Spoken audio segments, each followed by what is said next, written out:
बेहद स्वागत है जी सभी स्टूडेंट्स का। बड़ा इंपॉर्टेंट टॉपिक आज फिर जसमीत जी के साथ। बहुत सारे स्टूडेंट्स के क्वेश्चंस आए थे कि कौन कौन से स्टूडेंट एलिजिबल हैं अगर वो 3 महीने के फंड्स के साथ न्यूजीलैंड में अप्लाई करना चाहें। तो जसमीत जी आज हमारे साथ पूरी क्लैरिटी शेयर करेंगे। जसमीत जी आपका स्वागत है। Hello everyone. जसमीत जी आप ही ने कहा था कि 3 महीने के फंड्स के साथ भी कुछ स्टूडेंट्स अप्लाई कर सकते हैं, तो पूरी क्लैरिटी हम चाहेंगे कि वो कौन से प्रोफाइल हैं जो 3 महीने के फंड्स के साथ न्यूजीलैंड में अप्लाई कर सकते हैं। सो 3 महीने अगर ओल्ड फंड्स आप न्यूजीलैंड में शो करना चाहते हैं तो यहाँ तो आप बिजनेस प्रोफाइल से हो या फिर आप सैलरीड प्रोफाइल से हो, बट अगर आप एग्रीकल्चर प्रोफाइल से हैं फिर आपको 6 मंथ्स ओल्ड फंड ही शो करने पड़ेंगे। सो बिजनेस एंड सैलरीड लोग जिनकी सैलरी अबव 25 लाख है या मोर देन दैट, और या फिर बिजनेस की टर्नओवर ज़्यादा है और प्रॉफिटेबिलिटी ज़्यादा है और उनके पास फंड्स अवेलेबिलिटी है, सो उनके फंड्स हम 3 मंथ्स ओल्ड ले सकते हैं। बट न्यूजीलैंड में एक सबसे बड़ी गलती स्टूडेंट करते हैं जब वो कंसल्टेंट को कहते हैं कि आप हमें फंड्स में एडवाइस करें। सो न्यूजीलैंड में मेरी सबको एडवाइस है कि हम फंड शो मत करवाएं, because New Zealand embassy is really strict about funds. So funds की वेरिफिकेशन बहुत स्ट्रिक्ट होती है।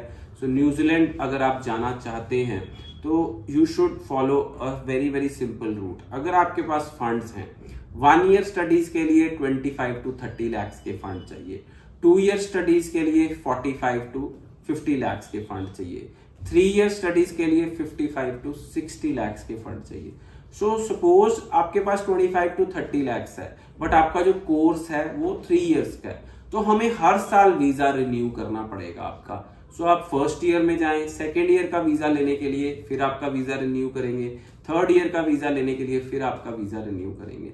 सो हर साल हमें आपका वीजा रिन्यू करना पड़ेगा। अगर आपके पास लो फंड्स भी हैं तो भी कोई प्रॉब्लम नहीं है। सो आइडियली 25 to 30 लाख जिसके पास हैं वो न्यूजीलैंड का स्टूडेंट वीजा अप्लाई कर सकता है। और लेवल 7, लेवल 8 जो कि ग्रेजुएट लेवल 8 और लेवल 9 हो जाता है।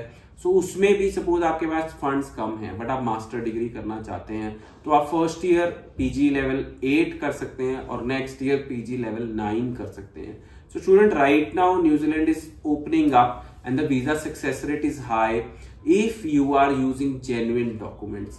बिफोर वीजा कोई पैसे नहीं लगने आपके, सिर्फ एम्बेसी फीस के अलावा। आपको सिर्फ चाहिए एक राइट गाइडेंस और राइट कंसल्टेंट जो आपकी राइट एसओपी बना के आपको वीजा दिला सके, नहीं तो आपको न्यूजीलैंड का जो सफर है आपका टफ हो सकता है। जसमीत जी पूरी क्लैरिटी से आपने ये बात तो बताई। अब मुझे ये जानना चाहूंगा कि जैसे कनाडा में बड़ा इजीली वर्क परमिट मिलता है, जर्मनी में बड़ा इजी है, न्यूजीलैंड में वर्क परमिट कॉम्प्लिकेटेड है, या अगर अच्छे तरह से स्टूडेंट अपने सारे डॉक्यूमेंट्स या अपनी क्वालिफिकेशन को कंप्लीट करे तो इजीली वहां उसको वर्क परमिट मिलता है।